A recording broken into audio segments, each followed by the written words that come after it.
Pensa só, um povo inteiro acaba de sair de séculos de escravidão. O que seria a primeira coisa, a primeira ordem que eles receberiam? Nesta análise, a gente vai mergulhar nas primeiras leis dadas aos israelitas, que são bem surpreendentes, e ver como elas já começaram a moldar toda a jornada para fora do Egito. Curioso, né? A história não começa com uma festa, mas sim com esse mandamento, bem profundo. Porque a primeira instrução de Deus, logo depois da liberdade, é sobre consagração, sobre pertencimento. Vamos entender isso melhor.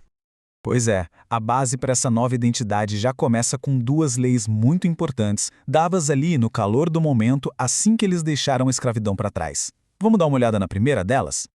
Então, o que quer dizer santificar na prática? Olha, não é só um ritual não, é uma declaração muito forte de que algo ou alguém pertence a Deus. O texto deixa claro que é um ato de separar os primogênitos, de reconhecer que eles têm uma conexão especial com o divino. E o mais fascinante é ver como essa lei se desdobra de maneiras diferentes. Dá uma olhada na tabela. Os filhos primogênitos são resgatados. Já para os animais, existe uma distinção bem clara entre os puros e os impuros. Cada um tem um tratamento diferente, mostrando que ali estava se formando um sistema com lugar e propósito para tudo. E junto com a lei do primogênito veio outra ordem, uma festa anual de 7 dias. O detalhe principal? A ausência total de fermento. O fermento, aquilo que faz o pão crescer, simbolizava duas coisas. Primeiro, a pressa da fuga. Não deu tempo de esperar a massa crescer. E segundo, a pureza de um novo começo, livre da contaminação, digamos assim, do Egito.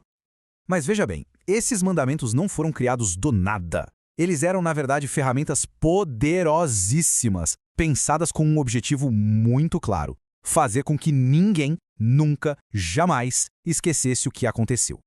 E a intenção por trás disso tudo é declarada, sem rodeios. Esses rituais deviam funcionar como lembretes físicos, sabe? Algo que se pode tocar e ver.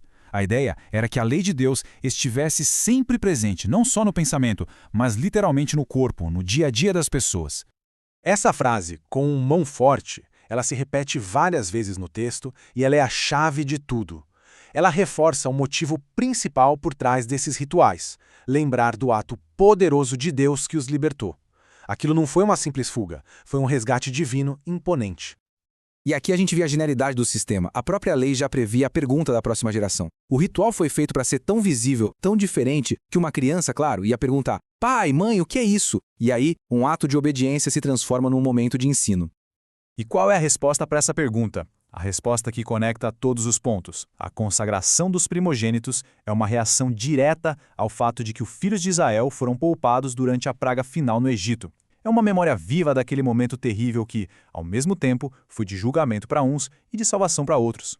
Bom, com essas leis para manter a memória viva bem estabelecidas, a história muda de foco. Sai dos rituais internos e vai para a jornada externa, a viagem física para fora do Egito.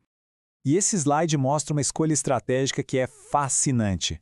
Deus propositalmente não os leva pelo caminho mais curto, que seria pela costa. E por quê?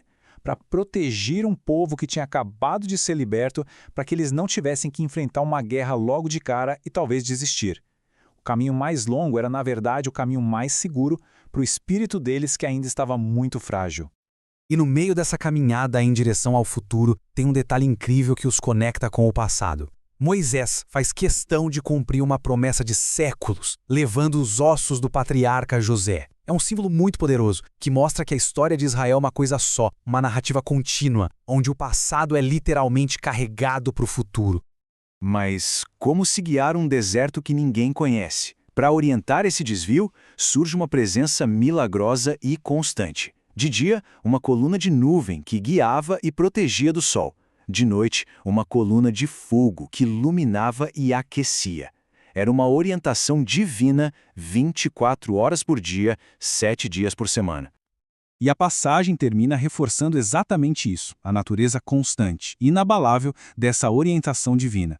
A presença de Deus não foi um evento isolado, mas uma companhia permanente na jornada deles rumo ao desconhecido. Então, o que essa história tão antiga nos mostra?